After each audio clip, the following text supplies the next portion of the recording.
أعوذ بالله من الشيطان الرجيم. إن للمتقين مفازا حدائق وأعنابا وكواعب أترابا وكأسا دهاقا لا يسمعون فيها لغوا ولا كذابا جزاء من ربك عطاء حسابا رب السماوات والأرض وما بينهما الرحمن لا يملكون منه خطابا يوم يقوم الروح والملائكة صفا لا يتكلمون إلا من أذن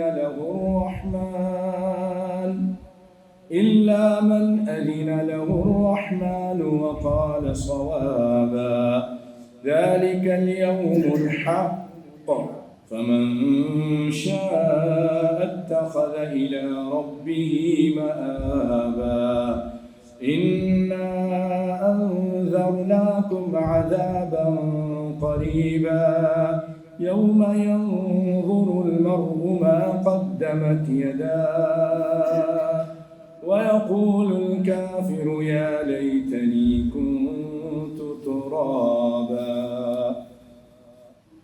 تو فرمایا اللہ تعالیٰ نے یہاں پر ان للمتقین مفازا، یقیناً پرہیزگار لوگوں کے لیے کامیابی ہے، فوز ہے، کامیابی ہے. یہ کامیابی اور نعمتیں انہیں تقوی کی بدولت حاصل ہوں گی. تقوی ایمان و اطاعت کے تقاضوں کی تکمیل کا نام ہے. خوش قسمت ہیں وہ لوگ جو ایمان لانے کے بعد تقوی اور عمل صالح کا اہتمام کرتے ہیں. اللہ سے دعا ہے اللہ تعالی ہمیں متقی بنا دے. حدائق و اعنابا، ان کے لیے باغات ہیں اور انگور ہیں. وَكَوَاعِبَ أَتْرَابًا، بھائیو یہ اللہ تعالیٰ یہ اس طرح کی نعمتوں کا ذکر کر رہا ہے تاکہ ہم اس کی طرف رغبت کریں، شوق کریں، دوڑیں. اللہ فرماتا ہے وَسَارِعُوا إِلَى مَغْفِرَةٍ مِّن رَبِّكُمْ وَجَنَّةٍ عَرْضُهَا السَّمَاوَاتُ وَالْأَرْضُ أُعِدَّتْ لِلْمُتَّقِينَ. دوڑو، کوشش کرو، إِلَى مَغْفِرَةٍ، اللہ کی مغفرت کی طرف، اس کی مغفرت حاصل کرو. وَجَنَّةٍ، اور جنت کی طرف کہ عرضها، اس کا عرض جو ہوتا ہے نا، اب کپڑے کے تھان لے لیں تو جو سامنے کا ایسا ہوتا ہے وہ عرض ہوتا ہے، اور جو طول ہے وہ تو کئی میٹر ہوتے ہیں، لمبا ہے نا. تو اللہ فرما رہا ہے کہ جو چھوٹی چیز ہے جنت کی عرض، وہ زمین سے آسمان تک ہے. اللہ، اور یہ تیار کیا اللہ تعالیٰ نے کن لوگوں کے لیے؟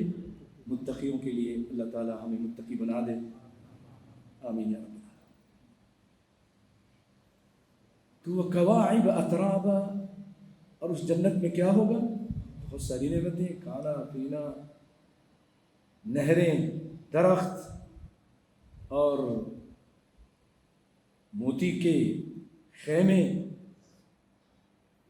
وَلَكُمْ فِيهَا مَا تَشْتَهِي أَنفُسُكُمْ وَلَكُمْ فِيهَا مَا تَدَّعُونَ، جو تم چاہو گے تمہارے جی میں آئے گا وہ تم کو وہاں ملے گا، جو بھی تم کہو گے یہ مل جائے وہ آ جائے گا. تو ایک نعمت کا ذکر کر اللہ تعالیٰ. وَكَوَاعِبَ أَتْرَابًا، اور نوجوان، کنواری، ہم عمر عورتیں، ہم عمر، نہ اس سے چھوٹی نہ اس سے بڑی. اس کی جو بیوی ہوگی، اس کی جو حور عین ہوگی، حور کہتے ہیں گوری چمڑی، اور عین کہتے ہیں موٹی آنکھیں، بڑی بڑی آنکھیں. یہ خوبصورتی کی نشانی ہوتی ہے. وہ عورتیں ہوں گی حور، اور وہ ہم عمر ہوں گی. اور کواعبہ کہ کیا معنی ہے؟ یہ اس لیے اللہ تعالیٰ بیان کر رہے ہیں تاکہ ہم رغبت کریں اور نیکی کریں. اور حور العین کو جو دنیا میں حور العین ہے جس کی وجہ سے لوگ اللہ اس کے رسول کی نافرمانی کرتے ہیں، گناہ کرتے ہیں، بدکاری کرتے ہیں، ان کو چھوڑ دیں، حلال کی طرف آ جائیں، حرام کی طرف نہ جائیں. حلال اختیار کرو گے تو یہ دیکھو کیا بڑی نعمت ہے. آپ اس کا ترجمہ سنیے، آپ عشش اٹھیں گے. کواعب، کاعبہ کی جمع ہے، اور یہ کعب عربی میں جو آپ کا ایک ٹخنا ہوتا ہے نا پاؤں کا، دونوں طرف سے ابھرا ہوا، تو اسی طرح جیسے یہ ٹخنا ابھرا ہوا ہے، وہ نوجوان حور عین جو آپ کے ہم عمر ہوں گی ان کا سینہ ابھرا ہو. یہ خوبصورتی کی اعلیٰ نشانی جمال ہے، اور جمال کا ایک مظہر ہے. اللہ اکبر، اللہ اکبر.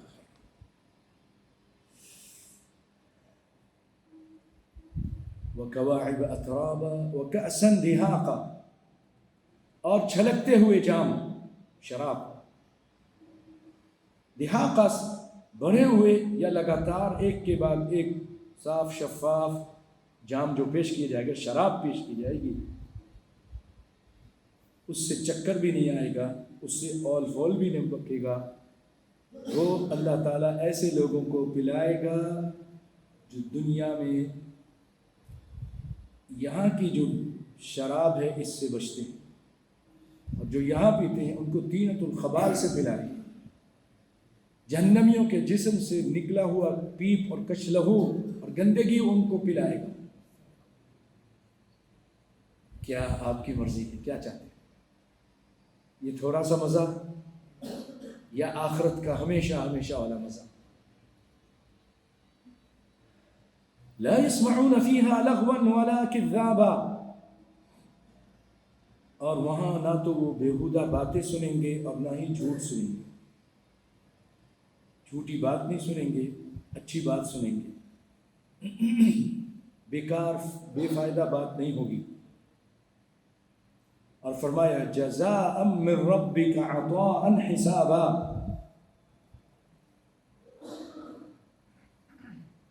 ان لوگوں کو، ان جنتیوں کو تیرے رب کی طرف سے ان کے نیک اعمال کا یہ بدلہ ملے گا جو کافی انعام ہوگا.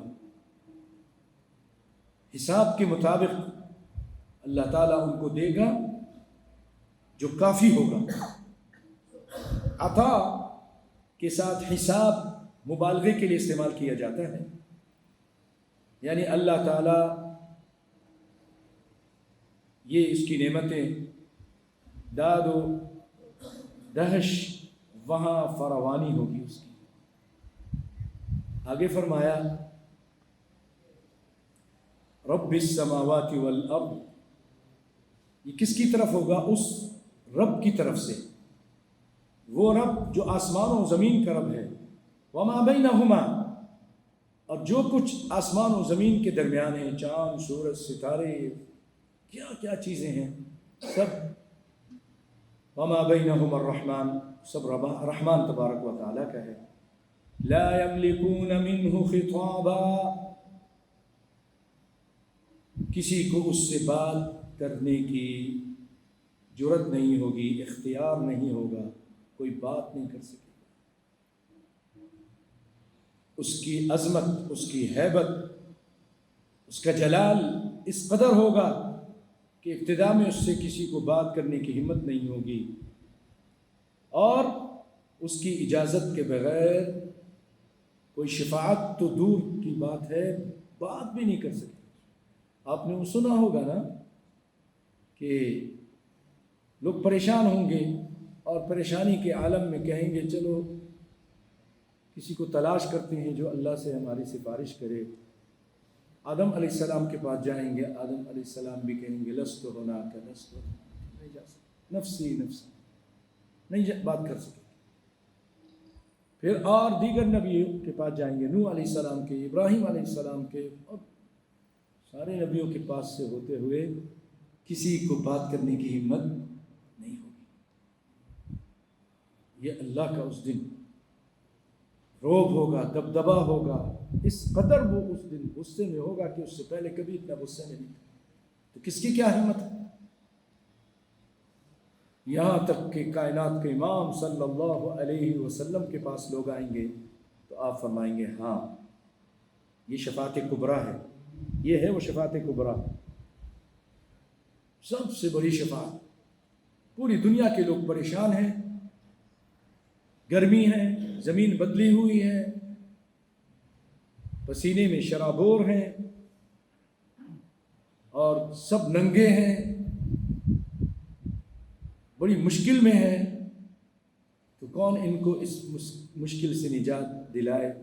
تو آپ صلی اللہ علیہ وسلم کھڑے ہوں گے، اللہ کی جناب میں جائیں گے، اللہ کے دربار میں جا کر سجدہ ریز ہو جائیں گے، اور آپ فرماتے ہیں اللہ تعالیٰ مجھے وہ تسبیح القاء کرے گا، وحی کرے گا، مجھے اس کا الہام کرے گا جو مجھے نہیں معلوم، میں اس کی تسبیحات کروں گا، اس کی تعریفیں کروں گا، تو اللہ کی طرف سے آواز آئے گی ارفع راسک یا محمد، سل تعطا اشفع تشفع، اپنے سر کو اٹھائیے پیارے اور شفاعت کیجیے، آپ کی اشفع تشفع، آپ کی شفاعت قبول کی جائے گی، سل تعطا، مانگیے کیا مانگتے ہیں آپ کو ملے گا، تو آپ کہیں گے اللہ، اور پھر جب اللہ یہ کرم نوازی کرے گا پھر سجدے میں گر جائیں گے، پھر اللہ کی تعریفیں کریں گے، پھر بعد میں یہی ہوگا کہ اللہ، یہ ہے ہمارے نبی صلی اللہ علیہ وسلم جن کی ہم امتی ہیں بھائیوں، اتنا اونچا مقام ہے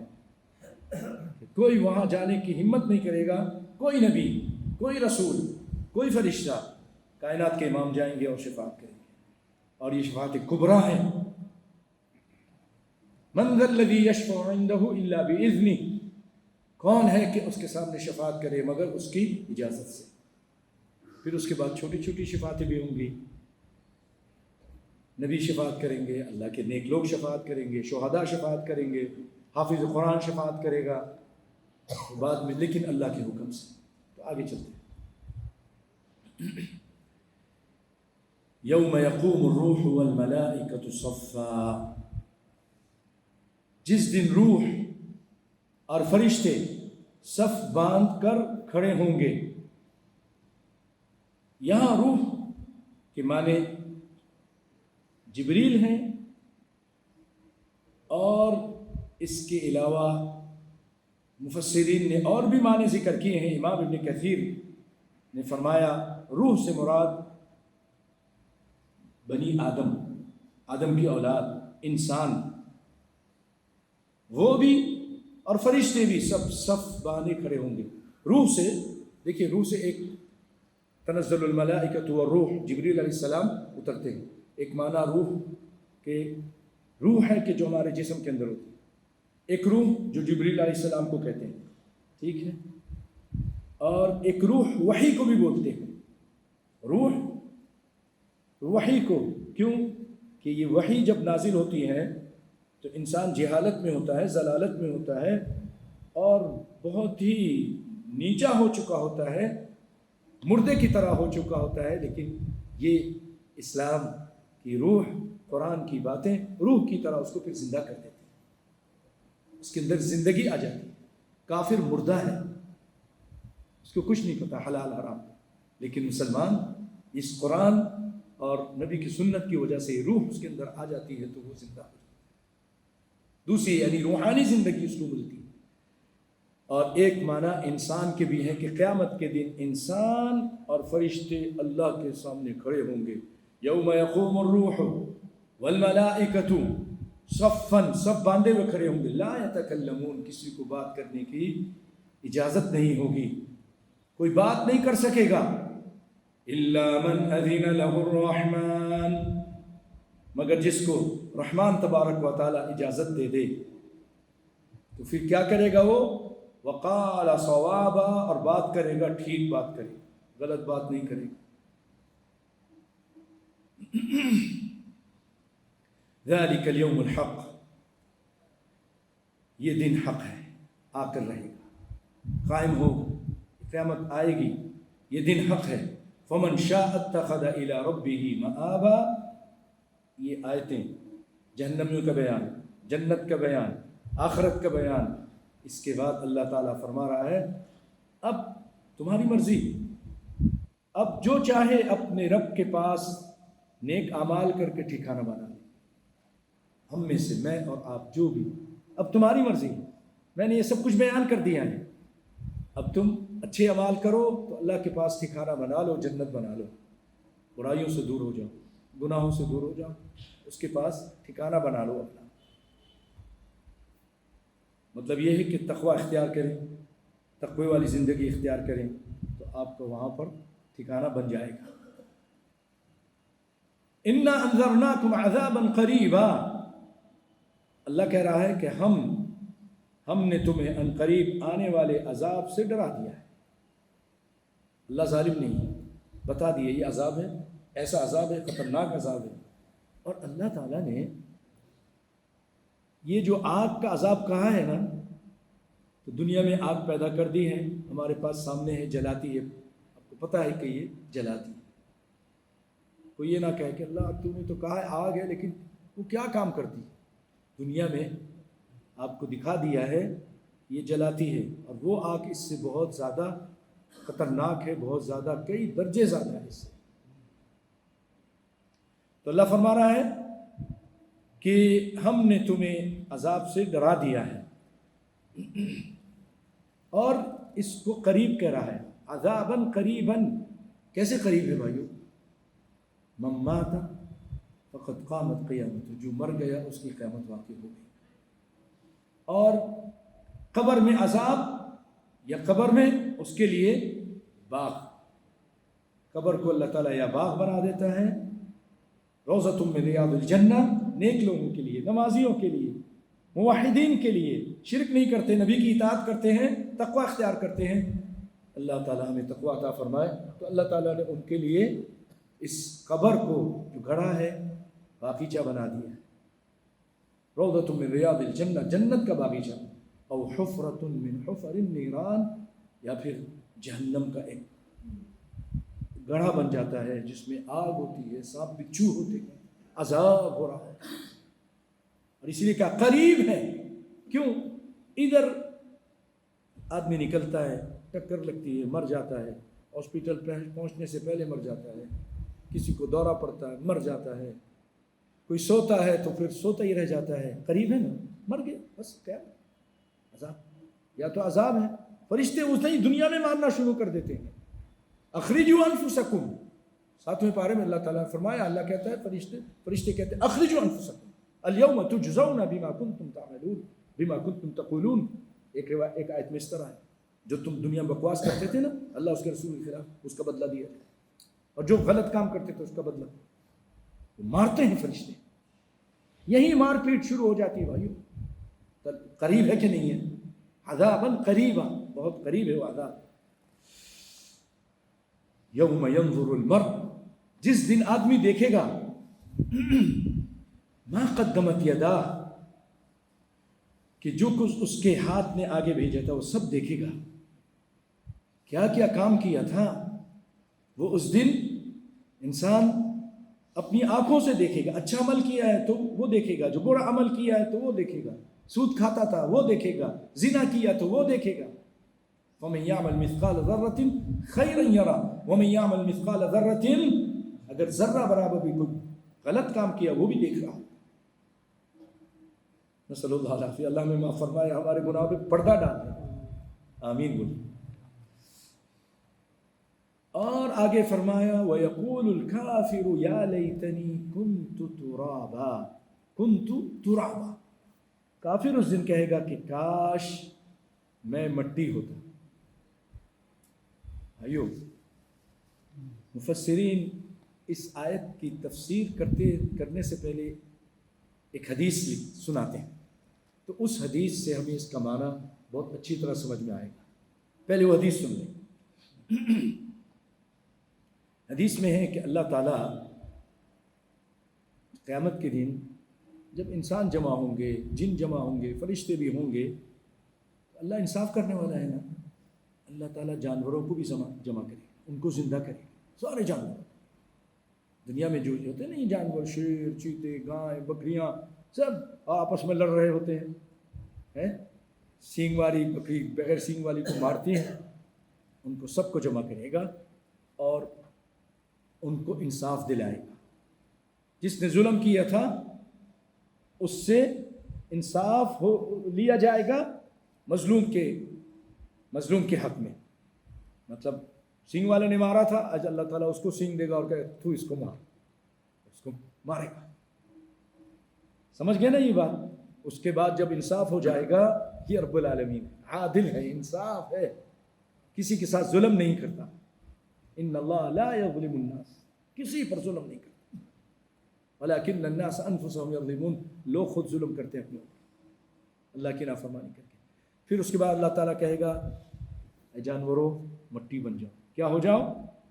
مٹی ہو جاؤ۔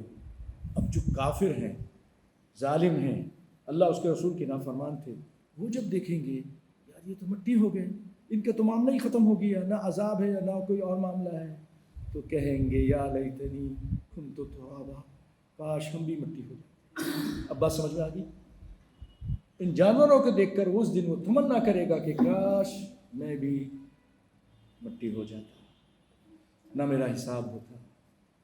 پیارے بھائیو، یہ قرآن پاک کی مبارک آیتیں تھیں سورۃ نبا کی جو آپ نے سنی۔ اللہ سے دعا ہے کہ اللہ تعالی ہمیں قرآن پڑھنے، سمجھنے، قرآن سے پیار کرنے اور اس پر عمل کرنے کی توفیق عطا فرمائے۔